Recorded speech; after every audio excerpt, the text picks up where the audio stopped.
dear student and dear viewer, welcome to my channel. Dear student, today we will discuss about respiration. यानी आज हम respiration के बारे में पढ़ेंगे.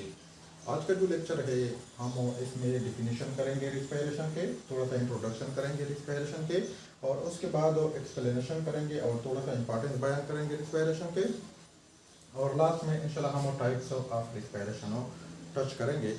अगले वाले वीडियो में इंशाल्लाह हम रिस्पायरेशन को डिटेल के साथ स्टार्ट करेंगे. यानी रिस्पायरेशन का जो पहला स्टेप है, पहला टाइप है एरोबिक रिस्पायरेशन, उसको हम डिटेल के साथ स्टार्ट करेंगे. तो चलो स्टार्ट करते हैं. What is the respiration? पहला हम रिस्पायरेशन का डिफिनीशन करते हैं. Respiration is the step wise and enzymatic complex process in which organic food are broken down into simple material or substances to release energy at the cellular level called respiration. Respiration जो है ये एक को step wise process है, क्योंकि इसमें जो break down of food होता है वो स्टेप बाय स्टेप होता है, इसलिए इसको स्टेप वाइज प्रोसेस कहा जाता है. दूसरा जो है एंजाइमेटिक, यानी ये एंजाइमेटिक प्रोसेस है क्योंकि इसमें डिफरेंट टाइप एंजाइम जो है वो इन्वॉल्व होते हैं. तो फूड का जो ब्रेक डाउन होता है उसमें डिफरेंट टाइप एंजाइम जो है वो इन्वॉल्व होता है, इसलिए इसको एंजाइमेटिक कहा जाता है.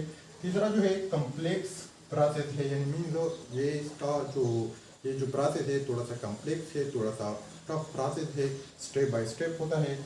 In which organic food are broken down, जिसमें ऑर्गेनिक फूड जो है उसका ब्रेक डाउन होता है, यानी उसका तोड़ फोड़ होता है. ऑर्गेनिक फूड का मतलब ये है कि ये तो हमको डायरेक्ट एनर्जी देता है पहला, और दूसरा जो है इसमें कार्बन और हाइड्रोजन जो है वो डायरेक्ट बॉन्डेड होते हैं आपस में, तो इसलिए इसको ऑर्गेनिक फूड कहा जाता है. इनटू सिंपल मटेरियल और सब्सटेंसेस, यानी जब इसका ब्रेक डाउन होते हैं तो इससे जो प्रोडक्ट बन जाती है उसमें सिंपल सब्सटेंसेस होते हैं, मीन CO2 और H2 जो है उसमें कन्वर्ट होती है. जो होता जो है release energy at the cellular level, और इस प्रोसेस में जो है ऑर्गेनिक फूड से एनर्जी जो है बाहर रिलीज हो जाती है एट सेलुलर लेवल. सेल के अंदर ये प्रोसेस होता है, इसको इसलिए सेलुलर लेवल कहा जाता है क्योंकि ये प्रोसेस जो है ये सेल के अंदर होती है. यानी लिविंग सेल जो है, लिविंग बॉडी जो है उसके जो सेल होती है उसके सेल के अंदर ये प्रोसेस होते हैं, इसलिए इसको सेलुलर लेवल कहा जाता है. कॉल्ड रिस्पायरेशन, इसको रिस्पायरेशन कहा जाता है. उसके बाद थोड़ा सा हम ओवरव्यू देखेंगे रिस्पायरेशन को, कि रिस्पायरेशन के फ़ायदे कितने हैं, या रिस्पायरेशन के लिए ज़रूरी कौन सी चीज़ें हैं, या रिस्पायरेशन में हमको हासिल किया होती है. तो चलो ओवरव्यू देखेंगे. All living organism need energy to perform their life activity, यानी जितनी भी लिविंग ऑर्गेनिज्म है हमारे ज़मीन पर, हमारे अर्थ पर, ये सबको एक्टिविटी करने के लिए, एक्टिविटी और रिप्रोडक्शन करने के लिए, मूवमेंट करने के लिए या ग्रोथिंग करने के लिए, सब चीज़ों के लिए एनर्जी की ज़रूरत होती है. एंड ये एनर्जी के बाहर नहीं होती है, इसलिए इसको एनर्जी की ज़रूरत होती है. और ये एनर्जी जो है ये कहाँ से आती है? And all those energy they get from organic food in respiration, यानी ये सब जो एक्टिविटी करने के लिए जो एनर्जी ज़रूरी है, ये एनर्जी जो है ये ऑर्गेनिक फूड से हम हासिल करते हैं. जितनी भी लिविंग ऑर्गेनिज्म है ये ऑर्गेनिक फूड से ये एनर्जी हासिल करते हैं. और ये ऑर्गेनिक फूड जो है ये इसका ब्रेक डाउन होती है रिस्पायरेशन में, और रिस्पायरेशन में हमको एनर्जी हासिल होती है. तो पहला क्वेश्चन ये है कि ये ऑर्गेनिक फूड जो है ये कहाँ से आती है और इसमें कौन सी एनर्जी स्टोर है. तो सबसे बिगेस्ट सोर्स जो है, यानी हमारे ज़मीन जो है, हमारे अर्थ जो है, इस पे जो एनर्जी मौजूद है, इसका जो सबसे बिगेस्ट सोर्स है वो है सनलाइट. और सनलाइट से जो है यहाँ से एनर्जी आती है in the form of packet, यानी पैकेट के फॉर्म में एनर्जी आती है, या लाइट जो है पैकेट के फॉर्म में आती है. उस पैकेट को हम कहते हैं फोटॉन, और फोटॉन में जो एनर्जी होती है उसको हम कहते हैं क्वांटम एनर्जी. तो लाइट जो है और सनलाइट से जो लाइट आती है उसमें एनर्जी होती है. तो हर लिविंग ऑर्गेनिज्म जो हमारे ज़मीन पर मौजूद है, हर लिविंग ऑर्गेनिज्म डायरेक्ट और सनलाइट का जो एनर्जी है वो इस्तेमाल नहीं कर सकते हैं. तो पहले इस सनलाइट का जो एनर्जी है वो कन्वर्ट होगा इनटू केमिकल फॉर्म. तो केमिकल फॉर्म का एनर्जी जो है वो सब लिविंग ऑर्गेनिज्म आसानी से इस्तेमाल कर सकते हैं.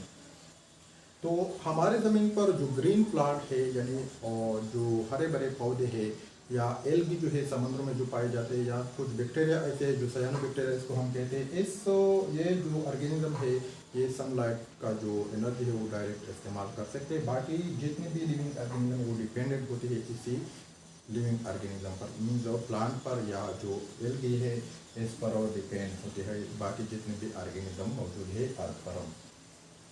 तो the biggest source of energy are sunlight, यानी सबसे जो बड़ा जरिया है एनर्जी का वो सनलाइट है। सनलाइट से जितनी भी एनर्जी हमारे ज़मीन पर मौजूद है ये सब जो है ये सनलाइट से आती है। The sunlight energy are convert into chemical energy by green plant, यानी सनलाइट से जो लाइट आती है उसमें एनर्जी होती है और ये लाइट एनर्जी इसको हम कहते हैं। और लाइट एनर्जी जो जब पड़ जाती है प्लांट पर, प्लांट जो ग्रीन पार्ट है यानी लीव्स जो है वहाँ पर क्लोरोफिल मौजूद होती है, तो क्लोरोफिल पर जब पड़ जाते हैं तो क्लोरोफिल में रिएक्शन होती है, फोटोसिंथेसिस प्रोसेस होता है, वो फोटोसिंथेसिस प्रोसेस में वो केमिकल फॉर्म में कन्वर्ट होती है और वो प्लांट जो है स्टोर करते हैं ऑर्गेनिक फूड में, और कुछ जो है वो खुद इस्तेमाल करते हैं, बाकी जो है वो अदर लिविंग ऑर्गेनिज्म जो है वो खाते हैं। यानी सनलाइट एनर्जी है कन्वर्ट होती है केमिकल फॉर्म में bye green plant, green plant जो है वो कन्वर्ट करते हैं केमिकल फॉर्म में in the process of photosynthesis, photosynthesis के प्रोसेस में। उसके बाद and this chemical energy store in organic food, यानी ये जो केमिकल एनर्जी जो है वो स्टोर होती है इन ऑर्गेनिक फूड में, यानी फ्रूट में स्टोर होती है, स्ट्रीम में स्टोर होती है, रूट में स्टोर होती है, लीव्स में स्टोर होती है, ये सब जो है हम पेड़ खाते हैं और वहाँ से हम एनर्जी हासिल करते हैं। Energy from these organic food means all living organisms eat this food and get energy from these organic food। सब जो लिविंग ऑर्गेनिज्म है यानी प्लांट और एल्गी के बाहर जो जितने भी लिविंग ऑर्गेनिज्म जो मौजूद है हमारे ज़मीन पर वो सब जो है ये ऑर्गेनिक फूड खाते हैं और वहाँ से एनर्जी हासिल करते हैं। उसके बाद है रिएक्शन ऑफ रिस्पायरेशन, यानी हम और जो रिएक्शन होती है रिस्पायरेशन में उसके बारे में थोड़ा सा डिस्कस करेंगे कि ये कौन सा रिएक्शन कैसा होता है और इसमें कौन सी चीज़ें रिक्वायर्ड होती है और कौन सी चीज़ें जो है वो हासिल होती है हमको। पहला जो है C6H12O6, ये एक ग्लूकोज है और ये एक ऑर्गेनिक मॉलिक्यूल है। और ये ऑर्गेनिक मॉलिक्यूल जो है जब सेल के अंदर चले जाते हैं, जब हम एक पीस फूड काटते हैं और वो हम डाइजेस्टिव सिस्टम में अंदर दाखिल करते हैं तो वो हमारे जो स्टमक है वहाँ पर जाते हैं और स्टमक से स्मॉल इंटेस्टाइन में जाते हैं, वहाँ पर मुकम्मल तौर पर इसका ब्रेक डाउन हो जाते हैं और सिंपल फॉर्म में चेंज होते हैं। जब सिंपल फॉर्म में चेंज होते हैं उसको हम कहते हैं ग्लूकोज, यानी C6H12O6, वो ब्लड में इंटर होती है और ब्लड के जरिए डिफरेंट टिश्यू सेल को जाती है और वहाँ पर रिस्पायरेशन का प्रोसेस जो है वो स्टार्ट होती है।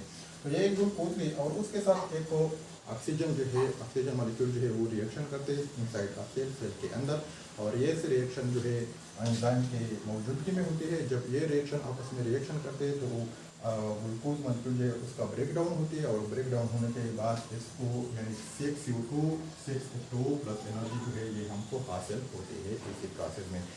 ये जो है ये रिएक्टेंट है, O2 जो है या ये ग्लूकोज है ये रिएक्टेंट है, एंजाइम के मौजूदगी में ये रिएक्शन करते हैं और वहाँ से हमको हासिल होती है 6CO2 प्लस 6H2O और उसके साथ साथ एनर्जी जो है हमको हासिल होती है। 6CO2 जो है वो हम फेफड़े के जरिए लंग्स के जरिए बाहर निकालते हैं, रिस्पिरेटरी सिस्टम के जरिए हम उसको बाहर निकालते हैं और एनर्जी जो है वो हम स्टोर करते हैं in the form of ATP, और ATP जो है हम उसको इस्तेमाल करते हैं डिफरेंट एक्टिविटी में। उसके बाद है टाइप्स ऑफ रिस्पायरेशन, यानी रिस्पायरेशन के जो टाइप्स है, रिस्पायरेशन का जो टाइप्स है वो दो टाइप है रिस्पायरेशन के। पहला जो टाइप है वो है एरोबिक रिस्पायरेशन और दूसरा जो टाइप है वो है anaerobic respiration. There are two types of respiration, respiration के टू टाइप्स है और पहला जो टाइप है वो है aerobic respiration. What is aerobic respiration? Aerobic respiration यानी वो रिस्पायरेशन होता है जो ब्रेक डाउन ऑफ फूड होती है और ऑक्सीजन की मौजूदगी में होती है, मुकम्मल तौर पर उसका ब्रेक डाउन हो जाती है और वहाँ से मुकम्मल तौर पर एनर्जी बाहर रिलीज होती है। इस प्रोसेस को कहा जाता है aerobic respiration. What is aerobic respiration?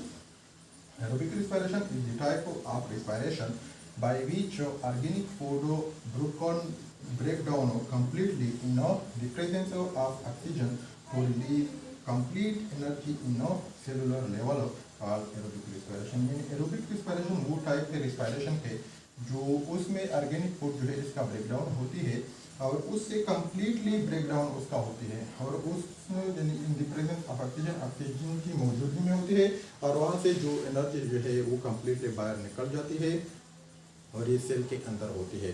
यानी इससे मुकम्मल तौर पर एनर्जी जो है वो बाहर रिलीज होती है। कितने ATP जो है वहाँ से रिलीज होती है? 36 को 38 ATP जो है ये बाहर रिलीज होती है एक ग्लूकोज मॉलिक्यूल से जब एरोबिक रिस्पायरेशन होती है।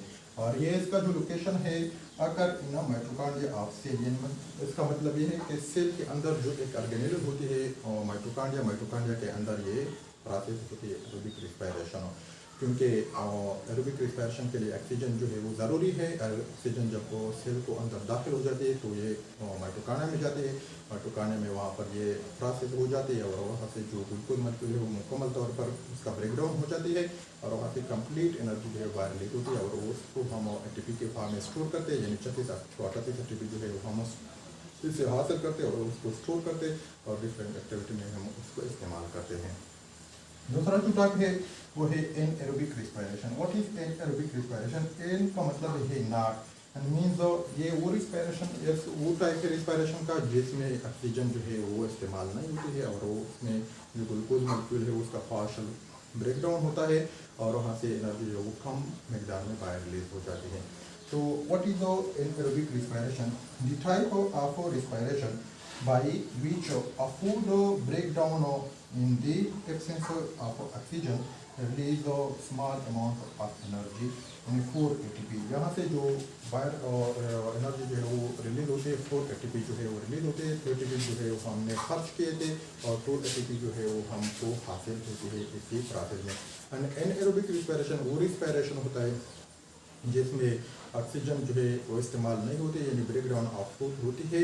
ग्लूकोज मॉलिक्यूल जो है वो उसका ब्रेकडाउन होता है लेकिन ऑक्सीजन की गैर मौजूदगी में होता है और वो पार्शियल होती है, यानी जो मुकम्मल तौर पर ग्लूकोज जो है वो कम्प्लीटली ब्रेकडाउन नहीं होता है और वहाँ से स्मॉल अमाउंट में एनर्जी बाहर रिलीज होती है। यानी इसमें जो रिलीज होती है एनर्जी वो 4 ATP होते हैं और 4 ATP में पहले से हमने 2 ATP जो थे वो खर्च किए थे और 2 ATP जो है उसको हमको हासिल हो गए इसी प्रोसेस में।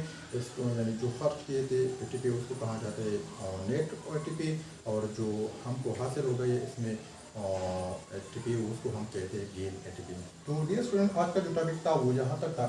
इंशाल्लाह कल से हम एरोबिक रिस्पायरेशन को डिटेल के साथ स्टार्ट करेंगे इंशाल्लाह। इसमें स्टेप बाय स्टेप इंशाल्लाह हमको कंप्लीट करेंगे, यानी इसके जो पहला स्टेप है वो ग्लाइकोलाइसिस है, दूसरा जो स्टेप है वो है क्रेब साइकिल और तीसरा जो स्टेप है वो एक इलेक्ट्रॉन ट्रांसपोर्ट चेन। इंशाल्लाह इसको हम स्टेप बाय स्टेप को कंप्लीट करेंगे, डिटेल के साथ पढ़ेंगे। तो अब मैं इजाज़त मांगता हूँ, खुदा हाफ़िज़ और अस्सलाम वालेकुम।